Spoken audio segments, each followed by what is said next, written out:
Olá, sejam bem-vindos ao programa Jaraqui com Economia. Hoje é com muito prazer que eu e a professora Michele, o professor Mourão, recebemos também o nosso professor José Renato. Professor José Renato, ele é mestre e doutor em Engenharia da Produção, tá?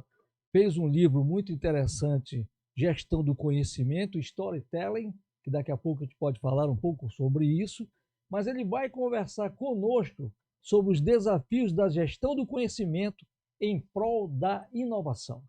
Professora Michele. Boa tarde a todos. Professor, seja muito bem-vindo. O professor foi meu professor também durante a Foi. pandemia, né? Nós fizemos alguns cursos online no período de isolamento social, então seja muito bem-vindo já aqui com a Economia.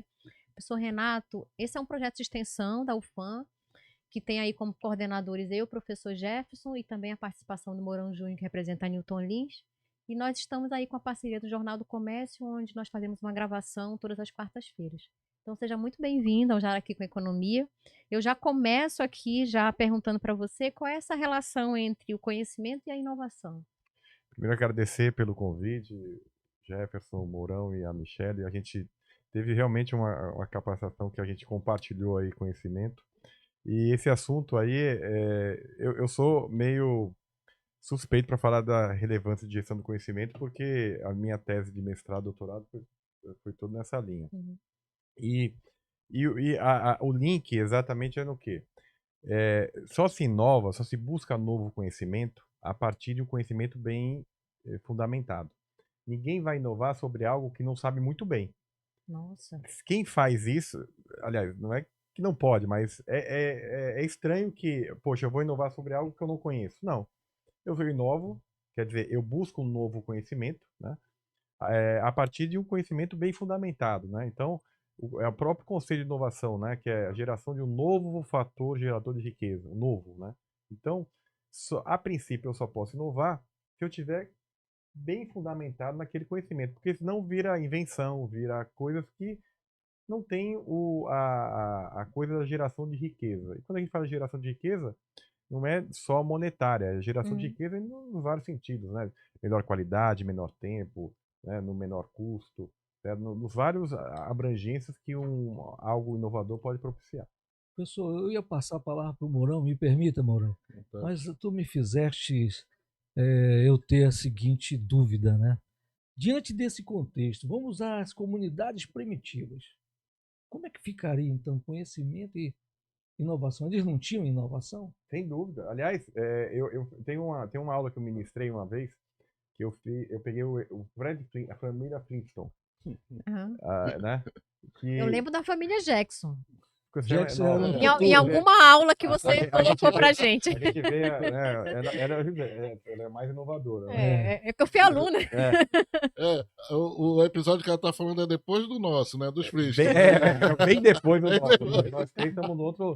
Não, mas é engraçado, Michele, porque o Jetson também faz nesse sentido, né? Mas o Flintstone, ele tem. A gente fala da Idade da Pedra, foi talvez a época de maior conhecimento gerado. A Uhum. questão é que é o tempo, né? A questão do tempo é que faz a diferença de a gente achar que as coisas agora são muito mais rápidas, porque os gaps de aprendizado são menores, né? São menores. Todo conhecimento para se perpetuar na cabeça de alguém tem um processo de aprendizado. Esse processo de aprendizado não necessariamente é o processo de tome aí, leia e aprenda. E você, ao você ler, você tá, não, eu não tenho como garantir, acho que ninguém tem como garantir, assista a minha aula e você vai aprender. Não, porque a gente está falando de conhecimento, esse conhecimento que a gente fala da gestão do conhecimento, não é o conhecimento que está parado lá, que está na gaveta, que está na prateleira, que está na estante. É o conhecimento aplicável. E certamente a idade da pedra, aqueles conhecimentos lá de trás fundamentaram os nossos conhecimentos. Eu vou depois passar para vocês, eles mostram o processo de decisão feito na idade da pedra da roda. Cara, tem coisa mais fantástica que a invenção da roda na Nossa, história da invenção? impressionante. Jamais, em nenhum outro Uhum. momento, pode ter algo mais inovador que a roda. E foi na idade da pedra. Fogo, a criação do fogo. A criação do fogo, não só o fogo por si só, o uso do fogo para uma série de usos que o. Quer dizer, descobre o fogo, depois vem a inovação. Exato, vem Né? aplicar. Cara, é muito Aplicar o louco. fogo. Aplicação. Aplicação O uso, disso. né? O Disso, uso. porque isso. E é aquele conceito, né? Que é um conceito acadêmico, mas quando a gente traz para a prática tem muito sentido, né? A diferença da inovação para a invenção, Sim. certo? Que é a agregação de valor. Certamente deve ter coisas na Idade da Pedra, em qualquer tempo, que foram inventadas e não foram usadas, não houve a identificação de uma aplicação e ela não gerou inovação. Uhum. Porque para gerar inovação, tem que ter o requisito do gerar riqueza. Certo. Mourão. Meu querido professor, mais uma vez, obrigado por aceitar o nosso convite. E aí, qual seria o conhecimento necessário, né, para poder gerar essa inovação? Eu queria também que o senhor fizesse uma correlação, né? Quando eu lembro de inovação, eu lembro da própria Coca-Cola, né? Que começou como xarope, né? E depois virou um produto, inovou, né? Virou um refrigerante. Né? Qual é esse conhecimento realmente para poder gerar essa inovação? Porque o conhecimento, para gerar inovação, o requisito básico é sempre assim: eu tenho que ter um propósito. Eu tenho que ter um propósito. O conhecimento não pode ser algo. Aliás, é uma discussão complexa isso, inclusive entre a academia e as indústrias, né? É uma Mercado. questão de inovação, né, ou de invenção. Exato, porque a inovação e tem a coisa da geração da riqueza, tem a coisa de, olha, eu vou ver a sua xícara com viés de fazer algo que gere valor, que gere um propósito. Aí sim eu estou falando de inovação. O mercado aceita. O mercado pode até, professor, Não aceitar. aceitar no primeiro momento, como aconteceu várias vezes. A gente acontece casos de, poxa, isso numa época não aconteceu e em outro momento aconteceu, né? As câmeras Polaroid na época o conceito da câmera Polaroid de você ter acesso à foto imediatamente é o conceito de hoje. Uhum. Só que naquela época ela era impressa, agora é digital, mas era um conceito que era muito caro. Né? Naquele momento, o fato de ser muito alto o valor não quer dizer que a população não aceitou. É que a população não tinha poder aquisitivo para tal. O próprio celular, quando foi criado, vocês lembram, né? Uhum. Eram 3 Tijolão, modelos. Tijolão, o celular não funcionava. O celular não Só funcionava. era muito pesado. Era pesado e era um adorno de você colocava na pochete, era um adorno que, cara, o cara tem celular. Agregava valor? Era um áudio status. Mas agregava valor. Porque para muitos andar com celular. Mas até hoje é que hoje já tem outros valores. O fato do celular. Hoje o cara não tem um celular. Eu acho nem. Esse cara não tem um celular, rapaz. Como Deve assim, estar muito né? ruim financeiramente. Mas a questão sempre tem a ver com essa coisa primeiro, que a inovação tem que ter a garantia potencial de quanto mais pessoas utilizarem, a gente vai acabar cedendo. Eu lembro uma colega, uma professora estava viajando, ela não usava o WhatsApp. Ela falou, não, eu não uso o WhatsApp. Não uso o WhatsApp, não tem que me faça. Até que ela viajou para o exterior e chegou em um momento ela se perdeu, cara. E agora? Agora, cara. Nós mesmos, todos nós, a gente fica viciado. Vocês conseguem ficar... Quanto tempo vocês conseguem ficar sem olhar para o celular? Só dormindo. É dolorido. A Michelle, eu não sei. Só dormindo. Não, Michelle... Quando eu aplico prova aos meus alunos, eu percebo que com 5 minutos eles já estão doidos para entregar a prova. Pois não é. Agora, o celular, ele gerou valor para uma série de outras coisas que, assim, eu aceito muito mais uma fila hoje do que eu aceitava antes. Porque você tá com o celular. Porque eu tô lá, eu tô me interagindo.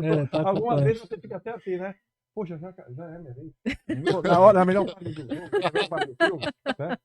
Certo? Mas é tudo, professor, a ver com a percepção do valor naquele momento. Pode ser que tenha alguma coisa, naquele momento a comunidade não enxergava valor, né?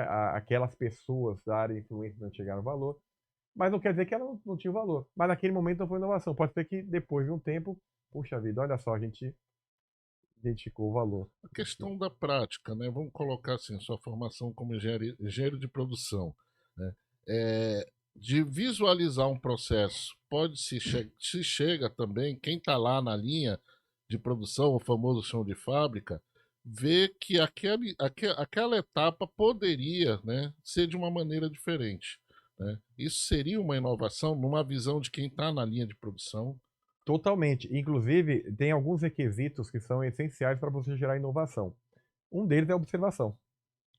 Porque, assim, a gente pode estar enxergando aqui uma situação que eu posso não estar notando que possa ter algo inovador acontecendo aqui. Porque a questão é, o mundo está aí. É que a gente não observa com um olhar viés, o que eu posso melhorar. Há 5 anos atrás, se alguém chegasse para... que ia ter uma ferramenta de comunicação, que as pessoas iam só trocar mensagem entre elas rapidamente, alguém iria acreditar nisso? Não. Alguém iria acreditar, ah, não, mas isso aí é coisa pro meu filho, pro meu neto, porque para mim não ia funcionar. A gente não tem essa coisa. Agora, obviamente, né, professor, tem a coisa de gerar dependência, né? Porque a partir do momento que todo mundo está usando, não tem jeito, né? Não tem jeito. Todo mundo está usando, chega uma hora, você fica... Eu fui uma vez, eu fui comprar fui comer um sanduíche aqui ali na antiga Paraíba, agora é outro nome, né? Alberto Calderaro. Aí cheguei lá, fui pagar a conta. A única opção que tinha era pelo celular. Eu fico imaginando, minha mãe, se fosse, não ia ter essa opção. Não ia ter essa opção. Ela, quer dizer, ela ia ter consumido e não ia ter como pagar. Quer dizer, é meio cruel, porque a sociedade vai acabando definindo esses ritos. E aí fala, pô, a gente acaba sendo obrigado. A gente acaba sendo obrigado. Condicionada. É como na questão do próprio Pix, né? Se você, semana passada eu vi uma pessoa pagando no supermercado com dinheiro em espécie. Nunca mais tinha visto dinheiro. Eu achei Nem os interessante. incas faziam isso, né? Eu olhei assim, né, pô, como é que esse cara anda, né? Pagou 1.000 e pouco a conta Nossa. lá, anda com tudo isso de dinheiro em espécie, né? Mais um tempo atrás, no nosso tempo, isso era normal. Mas eu lembro quando eu fiz eu estava estagiando, faz muito tempo isso. Falava, vai chegar uma hora, eu ansioso pelo meu primeiro salário, né? Que eu ia ter dinheiro na mão, cara. Aí o cara falou, não, daqui a pouco não vai ter dinheiro. Eu falei, cara, que nada, cara. Pô, dinheiro é. Aí eu fui num restaurante aqui, muito bom, um restaurante aqui eu não lembro o nome da rua. Que ele falava assim, olha, nós não aceitamos cartão de crédito, cartão de débito, nós só aceitamos dinheiro. Eu falei, cara, como assim? Eu vou... Aí assim, uma né? amiga falou, então a gente vai levar uma caixa com dinheiro. Aí eu falei, e Pix? Ah, bom, aí, porque agora você consegue sair de casa sem nenhum documento. Exatamente. A princípio, né? Você tem que, né, porque tem a questão de identificação, a questão de abordagem para identificar, mas você consegue fazer tudo via celular. Obviamente que existe um percentual da população que sempre vai ser utilizado na tecnologia anterior. Por isso que tem a loja que tem o alfaiate ainda. Existe, vai sempre ter o alfaiate. Vai ter sempre o cara do chapéu, vai vender chapéu.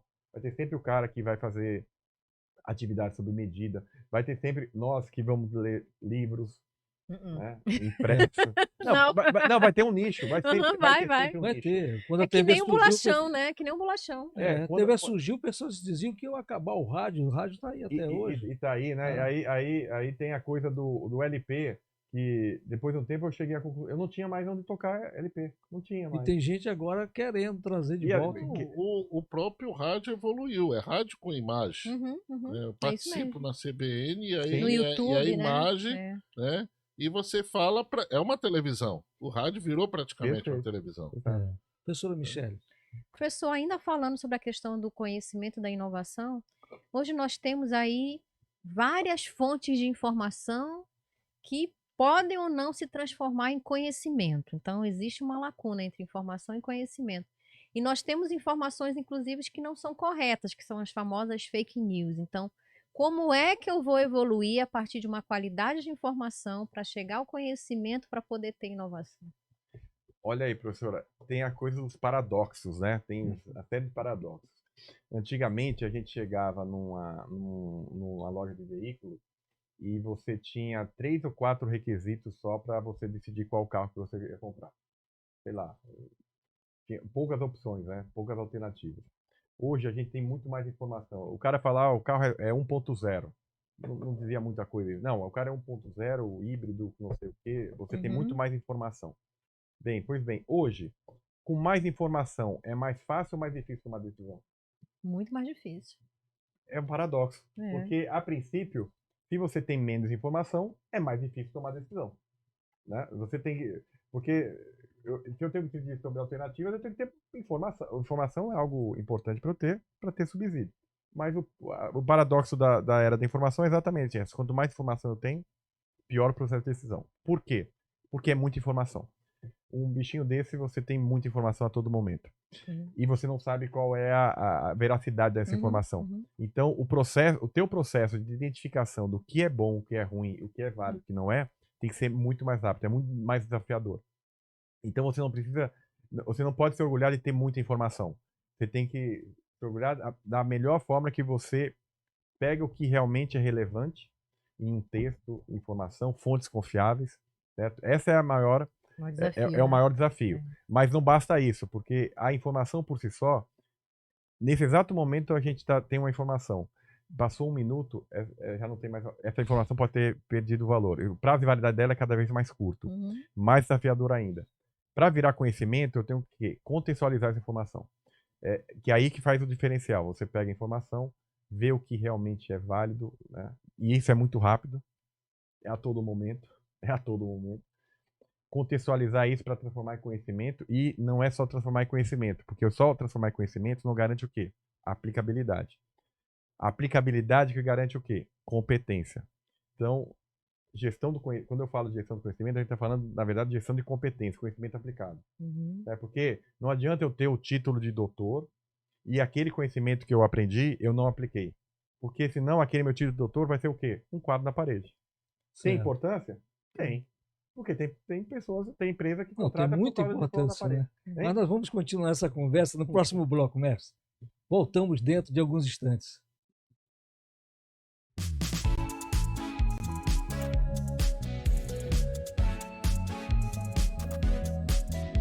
Loteamento Caminho das Marinas 2, mais uma novidade da SB Imóveis Limitada.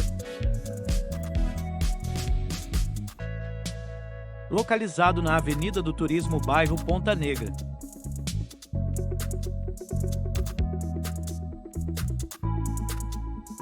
Área comercial e residencial a 5 minutos do Aeroporto Internacional e da Praia da Ponta Negra. Só no loteamento Caminho das Marinas 2.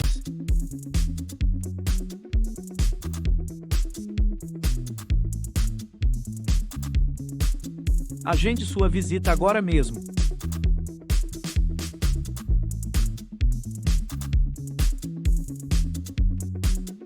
SB Imóveis Limitada, há 40 anos realizando sonhos. Esta dica é para você que ainda não possui um plano de saúde. Na prevenção ou enfermidade, é necessário um bom atendimento, com bons hospitais, médicos e laboratórios à sua disposição, e principalmente atendimento por telemedicina, na tela do seu celular. Temos os melhores planos de saúde com valores que cabem no seu bolso, para você, sua família ou seus funcionários. Ligue para 92 98197 0999. Arte Real, corretora de seguros.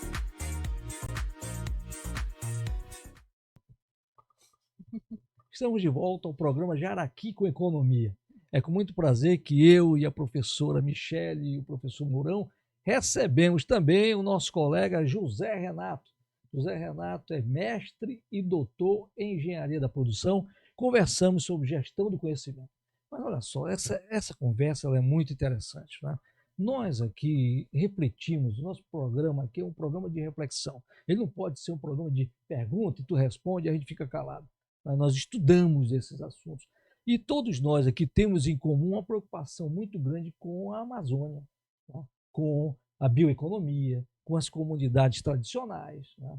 E eu fiquei aqui pensando, vamos nas comunidades tradicionais, que nós temos que levar valor lá na ponta para eles.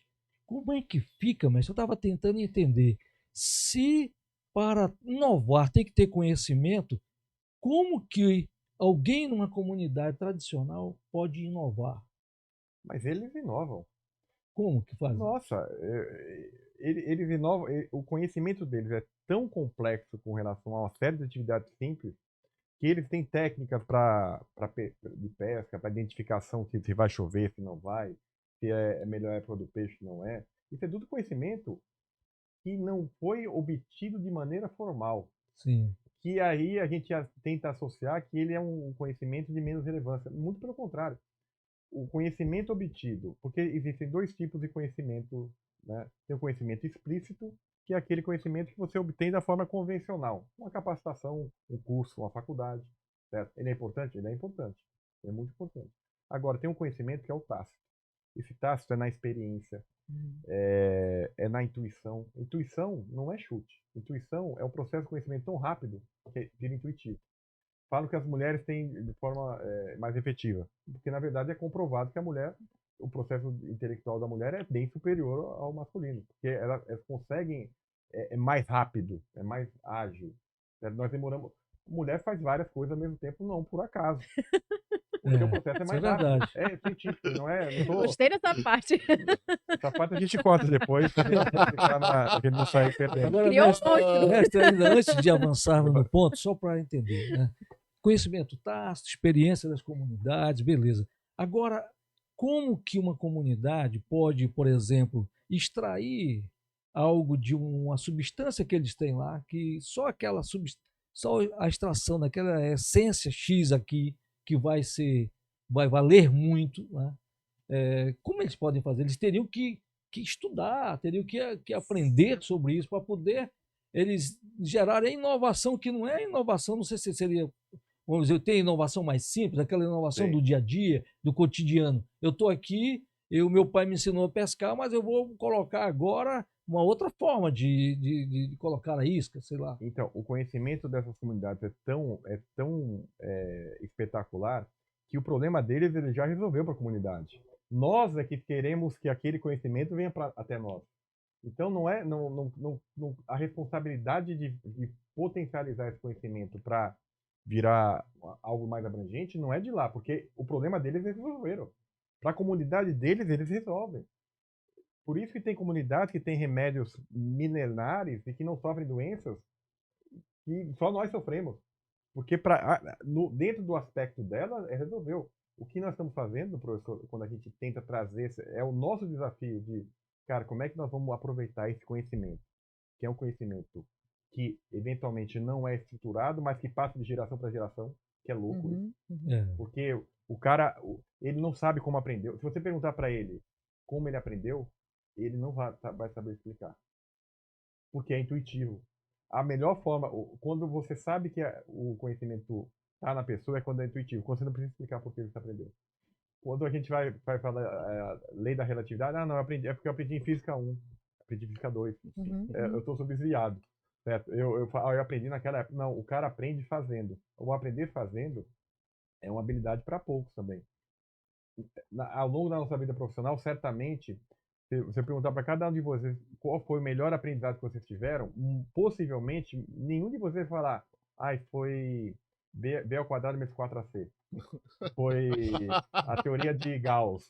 Certamente foi um aprendizado que você teve com um colega, com a experiência que você teve, com o convívio que você teve com alguém importante, que te ensinou de forma tácita, na experiência, no dia a dia. Certamente, porque aqui são coisas mais duradouras que você gostaria muito algumas vezes de compartilhar isso, que algumas vezes não vai rolar.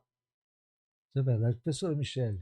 Professor, eu gostaria de fazer um link já com a questão da inovação, né? Conhecimento tradicional é muito importante, conhecimento científico também, mas quando se fala aí de inovação, olhando para o mercado de trabalho, para que eu esteja mais, assim, tenha mais aderência com o mercado de trabalho, é importante que eu busque o conhecimento através da inovação? Sem dúvida. Toda essa questão tem a importância. E aí a gente acabou no outro trecho. É importante ter o certificado? É importante ter o diploma? Sim, é importante porque a nossa sociedade ainda funciona dessa maneira. E o fato de ter o certificado te sinaliza que você passou por uma série de protocolos, que na verdade são protocolos, são requisitos, que a princípio é o que a sociedade pauta. Isso não quer dizer que o cara que tem um doutorado tenha mais conhecimento que o cara que não tem. Né? Mas pela sociedade, pela forma de gerenciar a sociedade, sim. Então, na verdade, não tem muita saída. Além de ter o conhecimento tácito, o conhecimento da experiência, o conhecimento intuitivo, é necessário, né, estimular ações, você participar de capacitações e formação para abrir a sua mente, para você ter novas percepções, para abrir novos horizontes. eventualmente estudar sobre assuntos que você nunca leu antes, né? Eu vou estudar sobre moda. Pô, eu sou engenheiro, pô, mas na moda deve ter aplicações que eu nunca pensei que eu poderia ter, né? Outros tipos de uso. E é desafiador, porque isso muda a todo momento. A todo momento. Então, na verdade, tudo que a gente aprendeu hoje, certamente amanhã vai ser outra coisa. Não quer dizer que o que eu aprendi não deixa de ter valor. Mas eu tenho que buscar outras coisas. Você vai agregando, né? A todo momento. Mourão, Vou colocar aqui na nossa época, né? Tinha aquelas pessoas que a gente eram muito estudiosos, né? Os famosos CDFs, né? Que rapaz que sentava na frente, que tirava o 10 em tudo. Onde você sentava mesmo, que eu não lembro? Eu ficava no fundo, Era, né? professora. Você Eu só não não lembro lembra. mais, eu não lembro. E são esses jovens que hoje estão ganhando dinheiro. Os do fundo ou os à frente? Os que estão sentando na frente. Sentavam na frente. Sentavam na frente. ele é uma exceção. Sentar no fundo tá ganhando dinheiro. Tá. Mas olha só aqui, Se não tá, vai ganhar ainda mais. Como o senhor vê esses que começaram a desenvolver esse conhecimento com a questão da inovação nesse princípio, né? Desses jovens, né, que agora o que a gente vê que são tão milionários, estão gerando software, né, e muito mais. Como é que tu vê essa questão assim? É o seguinte, o fato do aluno ter sido um bom aluno não quer dizer que ele vai ser um bom profissional.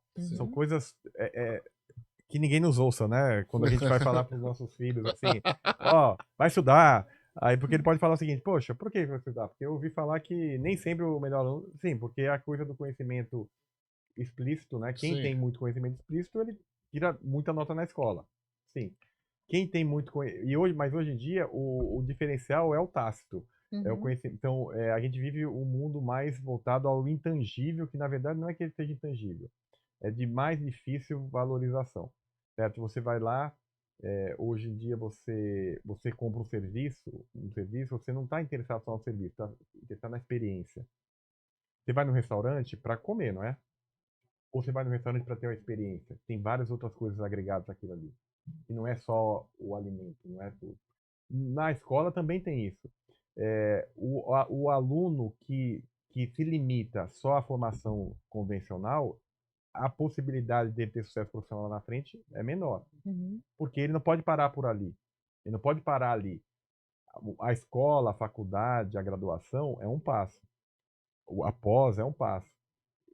Só que a gente tem que saber que aquilo é explícito. Eu tenho que estar sempre me conectando. Uma vez eu trabalhei com um programador que ele só tinha nem finalizado o primeiro grau, né? Mas desenvolvia vários tipos de programas. Então, é a questão que aquela pessoa que consegue desenvolver, mas somente aquela área que permite que eu diga que se sente bem. Pois é, mas certamente ele deve ter desenvolvido outras habilidades não estruturadas que ele, observando alguém fazer programação, ele aprendeu também. Através da observação. Mestre, olha só, vamos aqui ainda dentro do contexto de inovação e mercado, né? Nós temos um estado com um potencial fantástico. Todo mundo sabe, estamos cheios de falar de potencial do estado do Amazonas e da Amazônia, né? E precisamos inovar. Temos produto, temos matéria-prima, precisamos trabalhar a inovação. Como é que você percebe essa questão? Como poderíamos começar ou como poderíamos dar andamento nesse processo para que daqui a 15, 20 anos nós possamos estar numa situação melhor do aproveitamento dos nossos recursos naturais de forma correta, de forma sustentável? Como trabalhar isso, então, na tua visão? Eu entendo assim, a Amazônia tem uma série de... deve ser o local onde tem maior quantidade de conhecimentos que não estão descobertos ainda, ou não estão desenvolvidos de forma devida.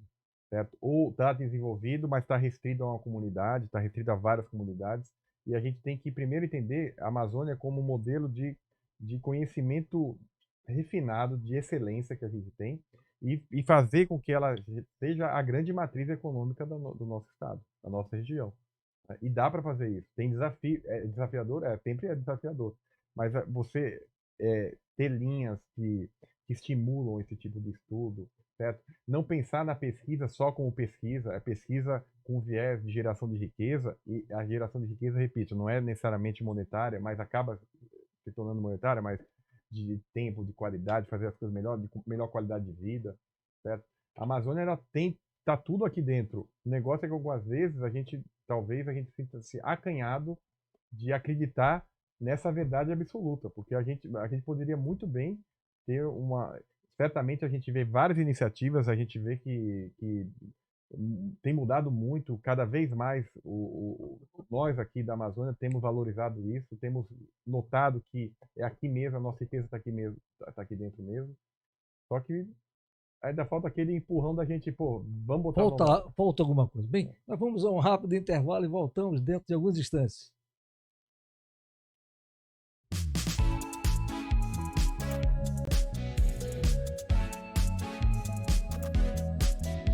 Loteamento Caminho das Marinas 2, mais uma novidade da SB Imóveis Limitada. Localizado na Avenida do Turismo, bairro Ponta Negra.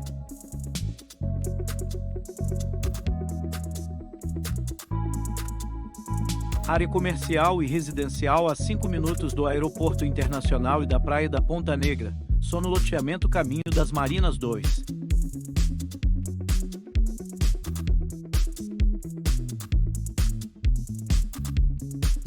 Agende sua visita agora mesmo.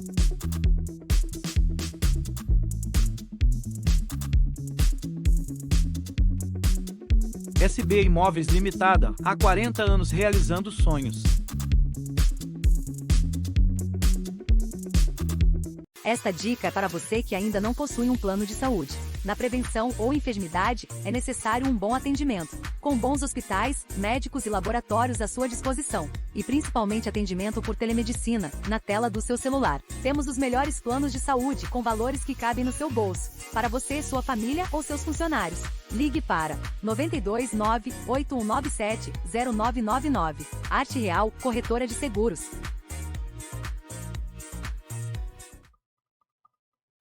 Estamos de volta ao programa Jaraqui com Economia. E hoje é com enorme prazer que recebemos o professor José Renato, conversa sobre gestão do conhecimento e vai nos contar algumas histórias relacionadas a isso, né? Mas antes, vamos ver aí a pergunta feita pela nossa acadêmica de Economia lá da Universidade Federal do Amazonas.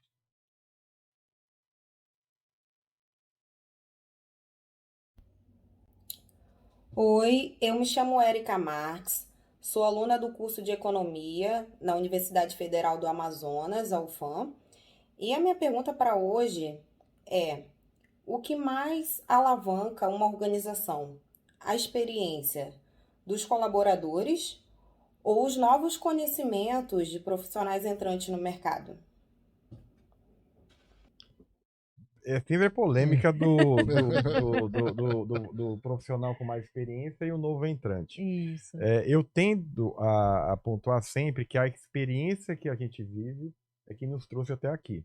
Então, a princípio, esse é um conhecimento aplicado e comprovado de eficácia, porque ele nos trouxe até aqui. Isso não quer dizer que novos conhecimentos de novos entrantes não sejam relevantes, né? Mas ela perguntou qual era o mais, né? O que nos trouxe até aqui é o que garantiu que a gente chegasse nesse momento até para falar que um novo conhecimento é importante. Então eu tendo a falar que a expertise, a experiência, as lições aprendidas, o que deu errado, o que deu certo, os cabelos grisalhos, tende a ter mais valor, certo, do que o novo conhecimento. Isso tem algo interessante, professor. Eu fiz uma pesquisa com empresas micro pequenas aqui no Amazonas, aqui de Manaus, na verdade, e eles preferem contratar colaboradores que têm experiência. Por que razão? Porque o que tem experiência é bem preparado. Ele reduz o custo de transação, né? Ou seja, de preparar, de ter que ensinar aquele novo colaborador, né? E então eles preferem os colaboradores com experiência. Mas vamos aí, Mourão, tá doido para perguntar sobre o livro, as histórias? Qual é a história que você quer ouvir, Mourão? Eu queria Vou que mostrar ele o livro comentasse aqui. Mostra o livro, professora. Na página 32, a gente até conversou isso no intervalo, né? as constrangedoras relações entre chefe e subordinado. É. Como é que é essa questão? Isso aí tem No conhecimento, né? Na área do conhecimento, Certo. qual é o problema dessa relação? Algumas vezes a gente tem a gente associa achando que o subordinado, o chefe necessariamente tem que ser dono de todos os conhecimentos relevantes na sua área, né? Tem até a ver com carreira X e Y, né? Tudo. E na verdade não existe isso, né? Porque na verdade eu posso gerenciar uma equipe e eu não ter domínio daquele conhecimento daquela equipe, porque tem perfis de conhecimentos diferentes, né? Eu posso ter uma equipe que tenha conhecimentos técnicos e eu tenho conhecimento de gestão. E eu posso ser um ótimo gestor para aquela equipe, né? São competências diferentes, certo? E aí, algumas vezes, mas há ainda chefias que falam o seguinte, mas eu tenho que saber tudo. Ele tem que perguntar para mim, né? Algumas vezes o próprio subordinado acha que ele poderia ter um poder de decisão também, né? E algumas vezes fica aquela coisa, não, se eu não souber mais que o meu subordinado, ou se o meu subordinado sabe tanto quanto eu, é melhor tirar ele que ele vira meu concorrente. Então, chega a ser constrangedor, a gente tem que, algumas vezes, ter que explicar que essa relação, na verdade, é de ganha-ganha mesmo, né? Na verdade, a pessoa pode estar hierárquicamente, conhecimento não tem nível hierárquico. Conhecimento, eu tenho que saber que em qualquer ponto, em qualquer local, eu posso ter alguém em qualquer nível hierárquico que tenha mais conhecimento do que eu, dependendo da área de atuação dele. Professor, eu vou pedir licença para a Michele. Eu estou com uma pergunta aqui. Pode fazer, fica à vontade. Veja bem, o tema do livro é gestão do conhecimento. O que se entende por gestão? Gestão, me corrija, é administrar. Como é que é administrar conhecimento? Dentro do contexto, por exemplo, de uma organização, como é que é isso? Então, como funciona? Se eu tivesse numa biblioteca, seria como é que eu vou armazenar os meus livros, os conhecimentos explícitos? Como é que eu ia armazenar os meus livros? Se eu estou numa empresa, os conhecimentos estão aonde? Na cabeça dos colaboradores, certo? Na experiência que eles tiveram, tudo. Então, quando a gente fala de gestão do conhecimento, é a gestão dos colaboradores e os conhecimentos dessas pessoas, né? Então, saber aproveitar a experiência de cada um. O melhor do Jefferson, as melhores habilidades, as melhores competências, o melhor do Mourão, o melhor da professora Michele, certo? Aonde é que eu posso usar o melhor do seu conhecimento? Quer dizer, o cara tem que ser um maestro na condução das habilidades dos colaboradores. Dos colaboradores, porque eu vou gerenciar da melhor forma. É impossível ter pessoas que não tenham o conhecimento de alguma... que seja... Tem um profissional hoje, eu posso me tornar um profissional, gestor... Qual é a tua especialização em gestão do conhecimento? Eu sou apto a administrar, fazer esse processo de... Eu posso ser o diretor da empresa e ser um excelente gestor de conhecimento, gestor de pessoas, eu posso ser. Mas isso é comum? Ou é raro? E tem melhorado muito. Mais ou menos. Tem melhorado porque as empresas funcionam, né? É o exemplo que o senhor deu agora há pouco, né? As empresas, teve uma época, uns anos atrás, estava a juniorização, né? Pegar profissionais mais novos no mercado, porque o salário é mais barato. Mas aí fizeram a conta, poxa, mas o custo que eu tenho para capacitar torna, na verdade, muito maior. Os problemas eventuais que um novo profissional sem experiência pode provocar é muito maior. Eu acho que as empresas já estão voltando a ter esse viés da preocupação da expertise. Cada vez mais, eu vi uma pesquisa hoje, a expectativa é que em 2060, a maior parte dos profissionais serão com mais de 40 anos. E isso é muito relevante, porque até pouco tempo atrás, com 30, você já era um cara... Seu mercado é bom pra gente. Não, e tem outra coisa, a gente tá recebendo hoje a pessoa com 70, que a princípio as empresas já estão dispensando, cara, ele já tem pelo menos 10, 15 anos ainda de atividade econômica e intelectual ativa, certo? Não dá para você dispensar essa experiência dessas pessoas, não, é impossível, né? Professora Michele. Pois é, professor, com esses 2 pontos aí que vocês estavam colocando, eu lembrei de 2 características. Primeira coisa, a inovação disruptiva, que você fala aqui no seu livro, na página 34, que é o maior desafio nacional. E nós temos hoje, acho que pela primeira vez na história, uma combinação de gerações trabalhando juntas no mesmo cenário, né? Quem está chegando, quem tem acima dos 40 anos, Eu lembrei também que na cidade de Brusque, lá em Santa Catarina, a maior parte dos profissionais tem acima de 80 anos. Uhum. Então, olha só o nosso desafio. Pois é. Pois é. E aí aquela coisa, né?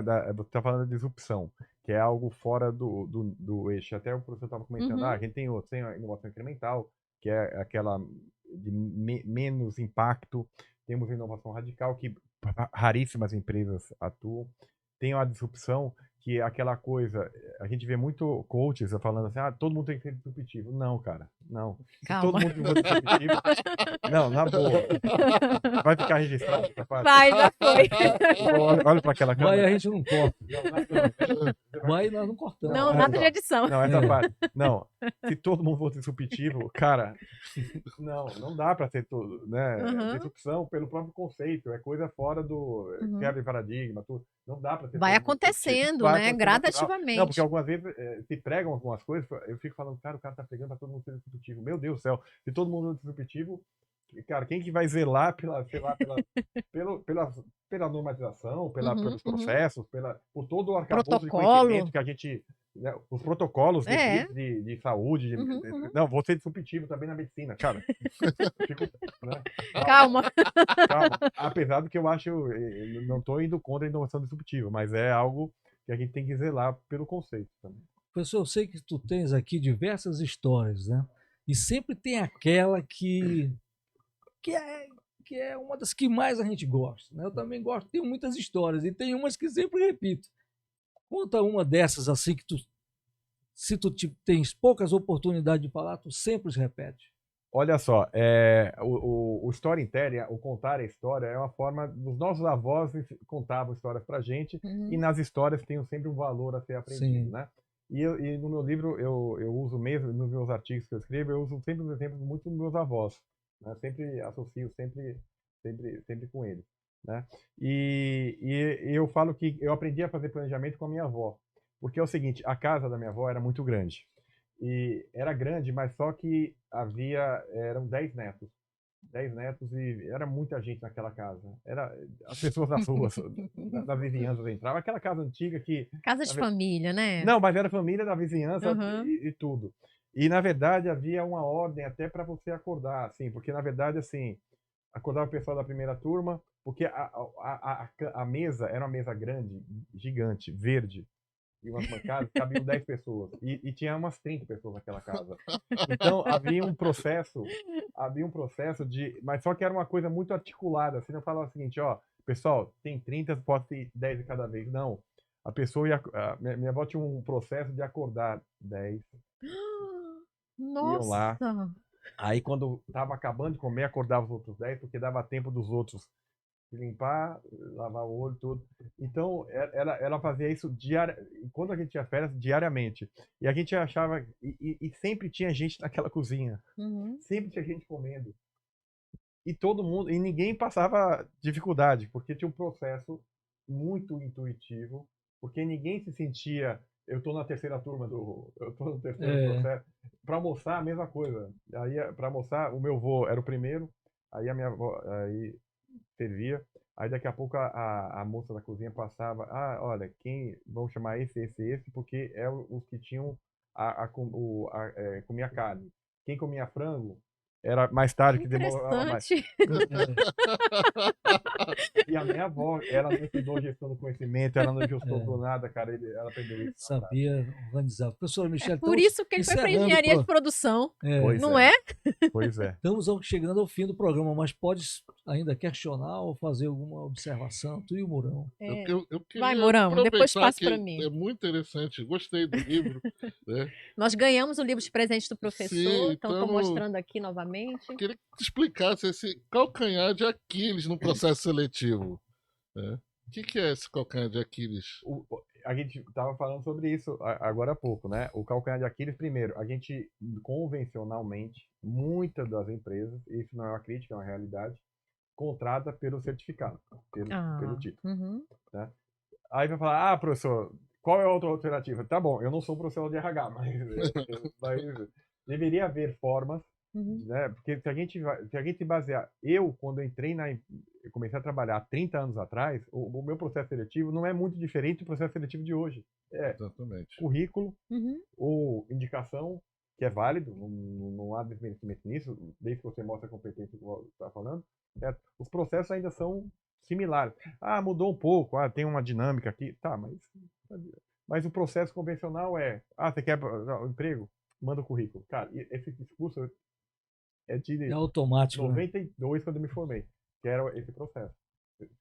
Quer dizer, e é um calcanhar de Aquiles, porque na verdade a gente falha, a gente está falando tanto assunto legal de conhecimento, tudo, e algumas vezes nas organizações a gente tem pessoas com grande competência, como lá o exemplo, que eles não conseguem entrar na Uhum. empresa, porque eles não têm o protocolo, o requisito.